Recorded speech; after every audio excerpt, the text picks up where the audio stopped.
Chapter 1. A blank page and the first lines. When a baby is born. Life feels like a blank page. The universe unfolds just for them. No marks, no words written yet, no decisions made, no identity chosen. But that page isn't truly empty. They're invisible. Lines, codes, instincts. A handwritten script shaped by millions of years of evolution. We wrote this book to understand that unseen hand that draws the first lines on that page.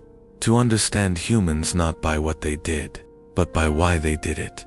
It would be easier to blame our indecisions, crises, inner conflicts and emptiness solely on childhood trauma or poor choices. But we're not after what's easy. We're curious about the first folds of that blank page. Humans don't choose at birth, but they're gently nudged toward choosing. And that story begins with the instincts, hidden in the first breath. Perhaps the truest definition is this: a human is a being of instinctual potential, a candidate for consciousness. So let's look at those instincts and ask, in the simplest and most honest way, why do we want what we want? Born with instincts, curiosity, security, and sociability. A human is not just a biological organism at birth. They are a set of orientations. In other words, they don't simply exist. They are drawn toward things. These orientations are evolutionary. Instincts to survive, to connect, and to understand the unknown. We'll call these three basic drives: security, sociability, and curiosity. But not as dry concepts, as living containers. Every person is born with these containers. What differs is how we fill them, and with what. Security, the desire to root into the ground before anything else. A human being has one simple, yet profound instinct: to survive. Not just to breathe, not just to preserve the body, but to protect oneself from danger, to make the environment predictable, to seek anchors to hold on to. Sometimes this is a warm home. Sometimes it's just the presence of one trusted person. But if the sense of security is overfed, a person becomes afraid of change. If it's underfed, they feel constantly threatened. Security is like a root. When grounded firmly, it allows growth. But if it goes too deep, it can paralyze movement. Sociability, the need to connect with others. A human cannot live alone. Not just to survive, but to exist meaningfully. A glance, an embrace, a shared moment. Connection is natural, but it is also risky. When the sociability container is cracked, a person constantly feels excluded, or they create false identities to fill it. They lose themselves trying to belong. Healthy sociability doesn't complete a person, it reflects them. What makes someone's not just where they belong, whether they're heard there. Curiosity, the drive to define the unknown, the least talked about, yet perhaps the most defining container. Curiosity. When faced with the unknown, a person either runs or approaches, and the need to approach, to define, is not just about collecting knowledge, it's about feeling whole. Curiosity is not a luxury, it is a necessity. Art, religion, science, technology, philosophy, they all overflow from this container.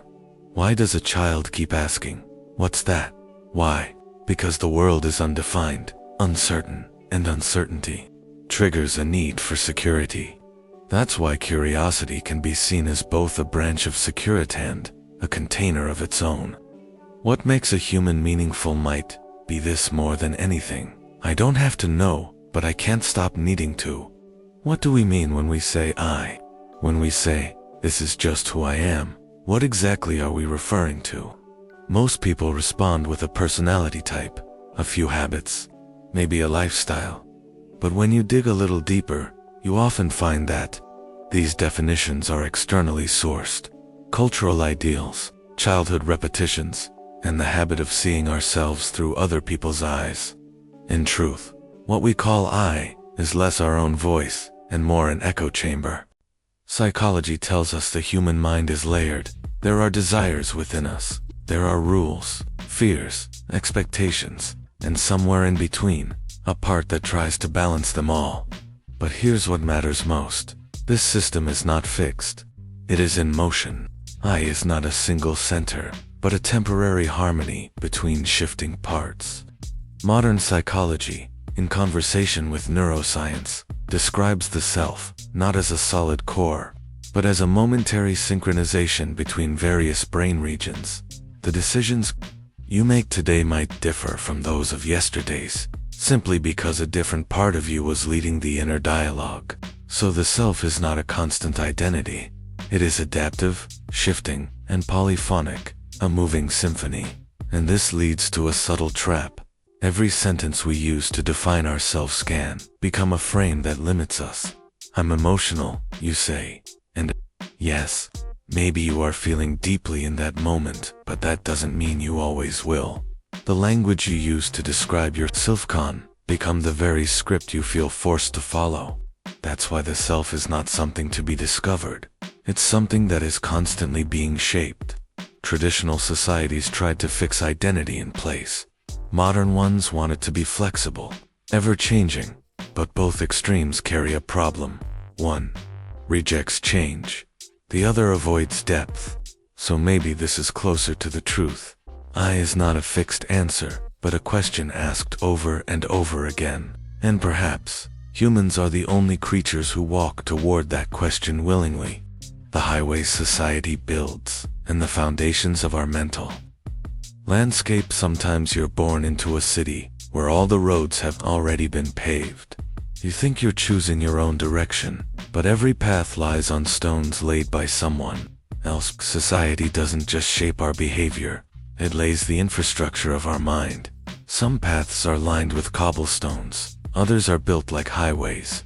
You believe you're choosing, but you're mostly choosing among pre-approved options.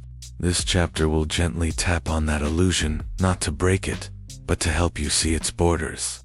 A person's mental world isn't formed solely through individual experiences. It's woven from collective narratives, social patterns, and thought structures, passed down across generations.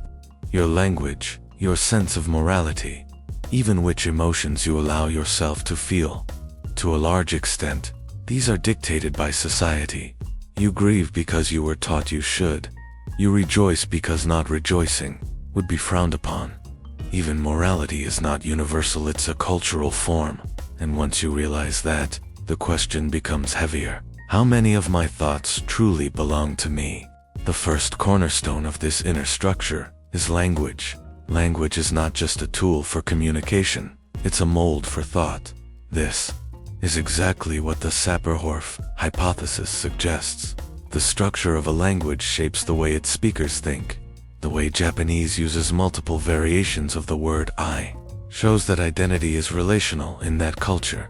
The clarity of English reflects the West's tendency toward classification. The circular patterns in Arabic reveal a different sense of time. Language is not just a path for thought. It can also become its wall. The second building block is cultural norms. They begin in the family, solidify in school, and are rewarded or punished by society. Some cultures glorify achievement, others sanctify humility. Some emphasize individualism, others belonging. Every cultural norm pushes the mind in a certain direction. In a way, Freud's superego is the sum of those inclinations. Society encodes its values into your inner regulatory system. Another structure is made up of social roles: woman, man, teacher, child, professional. Each role comes with a behavioral script. Reject the role, and you're labeled rebellious. Overplay it, and you're obsessive. A woman who distances herself from motherhood is judged. A man who cries is seen as weak.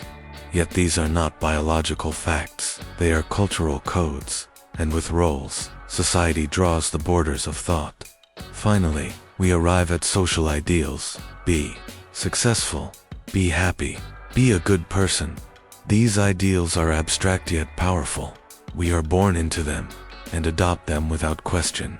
But most of them are shaped by the needs of their time. After the Industrial Revolution, hard work was glorified because capitalism needed it. Today, Self-confidence is exalted because consumerism celebrates the empowered individual. These highways, for some, are convenient, clear direction, no speed limits. But for others, especially those who question, who wonder, why am I like this?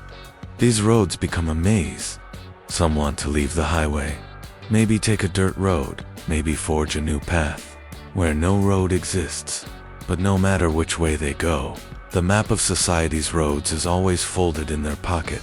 And so, the thing we carry is never purely individual. Inside, we think with other people's voices. We feel shame through other people's eyes. True freedom begins with recognizing these structures, because you can only break the chains you can see.